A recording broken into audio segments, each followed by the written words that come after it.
L'équipage d'un vaisseau spatial de recherche a découvert un vaisseau abandonné nommé Demeter, qui a disparu des radars de la Terre il y a 380 ans.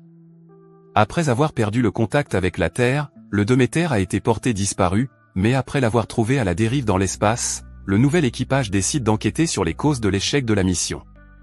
L'équipage se compose de 6 personnes, Abraham Van Helsing, le capitaine du Modeur 2, Arthur, également connu sous le nom de professeur, Mina, la navigatrice, qui est stagiaire et travaille gratuitement, Umve, un spécialiste des cargaisons qui s'occupe de tous les travaux sauvages, 187, dont le QI était de 187 avant son entrée à l'université et qui a commencé à fumer, et enfin Aurora, la vice-capitaine du vaisseau, qui aime se tenir à l'écart mais est ambitieuse.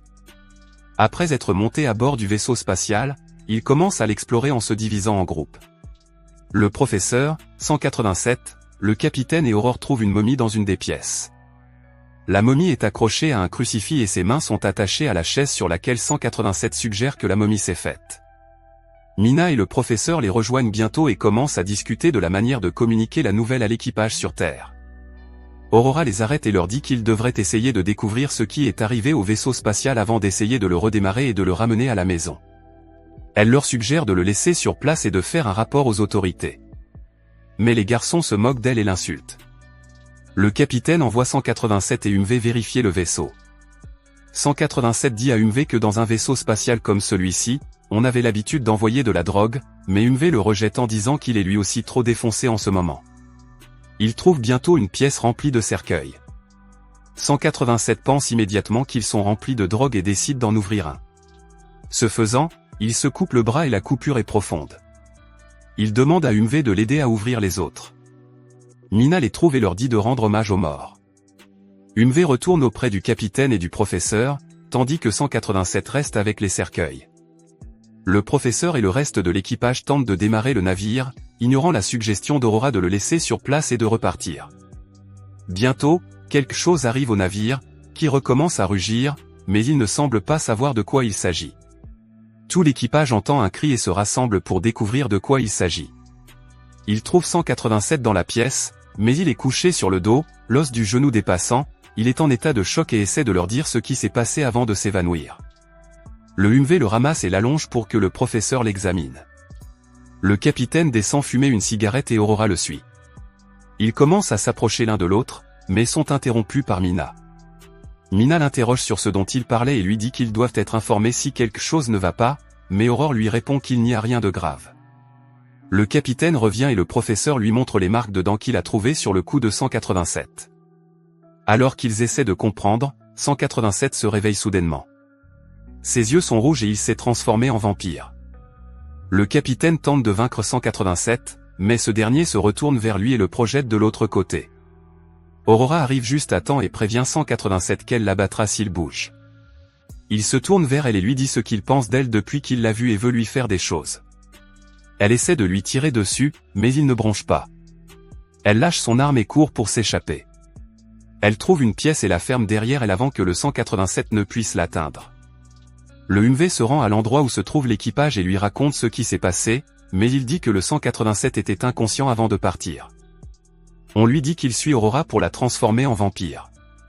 En la cherchant, 187 tombe sur le vampire qui l'a mordu, Dracula. Ce dernier demande à 187 d'obéir à tous ses ordres et, lorsqu'il accepte, lui ordonne de tous les tuer. 187 part joyeusement en mission pour tuer son équipage. Dracula se rend chez Aurora qui lui demande qui il est. Il ignore ses questions et s'approche d'elle avant de lui mordre le cou. Pendant ce temps, le professeur demande à Mina de garder la porte. Une fois à la porte, elle est capturée par 187 et enfermée dans la pièce voisine, sans que le professeur ne puisse l'aider. Le capitaine et le Umve le rattrapent et il leur dit d'aller chercher Mina. Ils trouvent Aurora, qui leur dit qu'elle n'a pas vu 187, mais qu'elle l'a vu. Ils retournent voir le professeur et se renseignent sur Dracula. Aurora leur dit qu'il s'appelle le comte Orlac et qu'il vient de Transylvanie, une planète de vampires. Le capitaine leur dit que c'est de là que vient le vaisseau spatial et leur parle de la vidéo qu'il a vue du précédent capitaine. Aurora leur dit que sa planète est morte et que, selon lui, il n'en reste rien. Le professeur leur dit que leur vaisseau est parti tout seul et que c'est Dracula qui l'a fait, ce qui veut dire qu'ils sont coincés sur ce vaisseau avec un vampire. Le capitaine sort un pistolet et demande comment Aurora sait tout. Elle lui répond qu'elle a vérifié son cou pour voir s'il y avait des marques de morsure comme 187, mais qu'il n'y en avait pas. Le professeur les presse d'aller sur le pont principal et de démarrer le navire.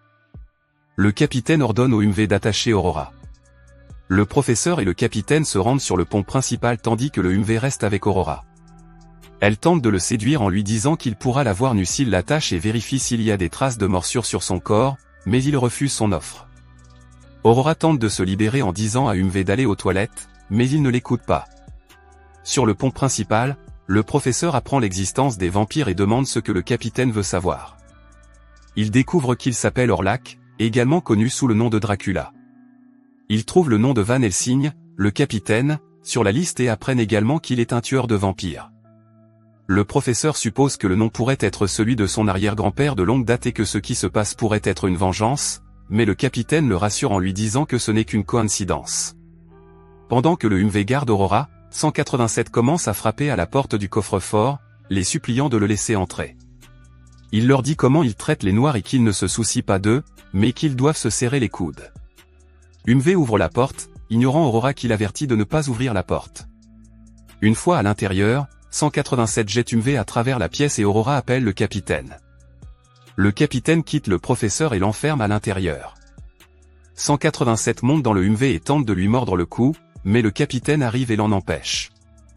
Il lui tire dessus, mais 187 est fatigué de leur dire qu'il est maintenant un vampire, ce qui le rend immortel, et d'arrêter de gaspiller leurs balles. Alors qu'elle lui parle, UMV lui enfonce une queue de billard dans la poitrine et il s'effondre. Aurora insiste pour qu'il la détache, mais il continue à se demander pourquoi elle n'a pas été mordue par Dracula et pourquoi ils ne peuvent pas lui faire confiance. Aurora finit par avouer qu'elle travaille pour une société appelée NWC et qu'elle est surveillée depuis 3 cycles lunaires. Le capitaine ordonne à UMV de la détacher, mais ce dernier n'est toujours pas sûr de pouvoir lui faire confiance. Il se rend à l'endroit où se trouve le professeur et dit à Aurora qu'il surveille ses moindres faits et gestes. Le professeur, qui se cache sous une table à leur arrivée, leur demande ce qui est arrivé à 187 et il le lui raconte. Il leur dit qu'il existe un moyen de tuer les vampires, mais que le bois doit être organique, pas synthétique, et qu'il doit passer par le cœur. Il leur dit que l'autre moyen est d'utiliser un crucifix, et Aurora se souvient de celui que tenait la momie morte. Le professeur poursuit en disant que le moyen le plus efficace est d'exposer les vampires au soleil et qu'ils se transformeront en cendres. Le capitaine leur rappelle qu'ils sont à bord d'un vaisseau spatial. Aurora suggère de faire demi-tour et de se diriger vers le soleil, ce que tout le monde accepte. Le capitaine et Aurore vont chercher d'autres queues de billard, tandis que UMV reste avec le professeur. Il demande combien de temps il faudra pour atteindre le soleil et apprend qu'il faudra 13 heures. Après avoir trouvé les queues de billard, le capitaine et Aurore se rendent au cercueil à la recherche de Dracula et commencent à les ouvrir un par un, trouvant du sable dans chacun d'eux. Finalement, ils trouvent une femme vampire et le capitaine lui transperce le cœur avec son bâton. Bientôt, un autre cercueil s'ouvre et Dracula en sort. Le capitaine ordonne à Aurora d'aller chercher le UMV. Dracula lui répond qu'il l'attend depuis un demi-siècle. Aurora frappe à la porte où se trouvent le professeur et le UMV, leur disant que le capitaine a besoin de leur aide, mais le UMV n'ouvre pas la porte, se rappelant comment 187 l'a piégé la dernière fois. Aurora part en colère et va chercher un crucifix. Demetra quitte immédiatement le professeur pour partir à la recherche de Dracula, mais le professeur le suit jusqu'à la sortie. Il tombe sur Dracula qui lui tend la main et lui demande de marcher avec lui. UMV et Aurora atteignent la salle du cercueil et trouvent le capitaine en souffrance. Alors qu'il tente de l'aider, UMV l'attaque car il est désormais un vampire. Aurora prend le bâton de la femme vampire et poignarde le capitaine. La femme vampire tente d'attaquer Aurora, mais elle l'effraie avec le crucifix et UMV lui transperce le cœur avec le bâton. En sortant de la pièce, il trouve le professeur qui lui tourne le dos. Aurora empêche UMV de le toucher et le poignarde avec le crucifix. Ils entendent Dracula venir vers eux et ferment la porte, mais il enfonce sa main à mi-chemin. Ils utilisent toute leur force pour fermer la porte et le bras de Dracula tombe à l'intérieur de la pièce. Ils vont vérifier les moniteurs et découvrent qu'il leur reste 12 heures avant d'atteindre le soleil.